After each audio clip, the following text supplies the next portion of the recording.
I'm ready. Our story today is from the Bible.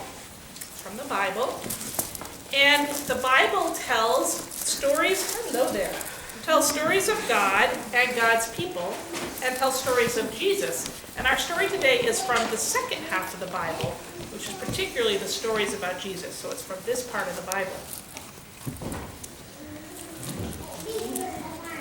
The second part of our Bible is called the New Testament.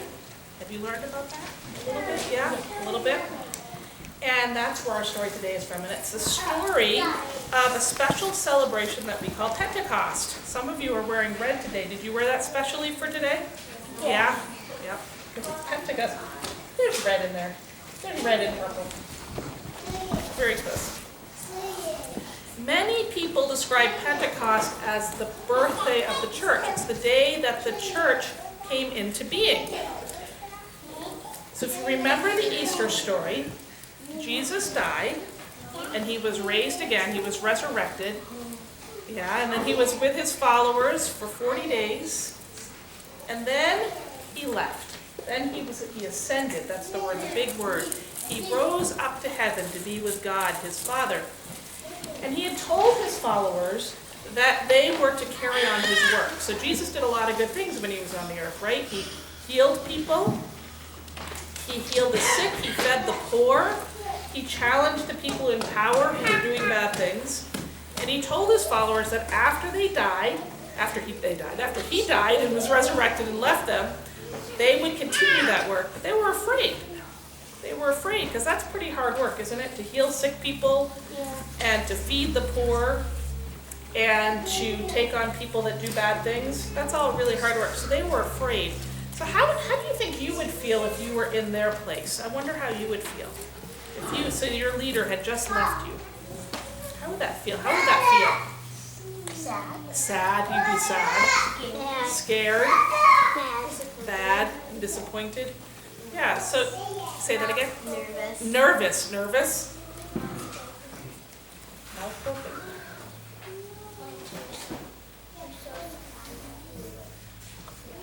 Yeah. So lots of hard things, right? Lots of difficult things. You'd feel sad and scared. You'd feel heartbroken. You would feel bad. You'd feel nervous. You'd feel disappointed. All sorts of things. And Jesus knew that. He knew that they would feel all of these things when he left. So he sent them something special.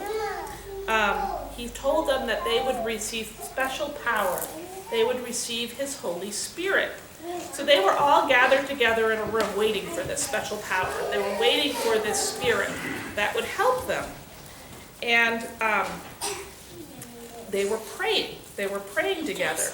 And they were staying together night and day. And as they were praying together, all of a sudden, there was a wind. There was a wind. And it filled the house. And flames of fire, so like flames of fire that you have on your head and you have on your head, if you have, rested on their heads, but it didn't burn them. So it just like above their heads, but it didn't burn them. And the wind came in, and they found that they weren't afraid anymore. And they weren't nervous, and they weren't sad. That they were filled with a special power to go out and to do God's work, Jesus' work in the world.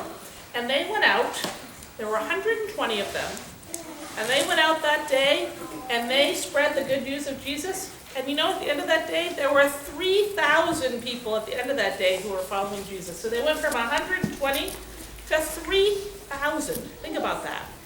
That's a lot of people, isn't it? More than in here, right? A lot more. And we are here today because the Spirit helped them go out and spread the good news and do Jesus' work. So that's the story of Pentecost today. The story of Pentecost. And so we all say together, Amen. Ready? Amen.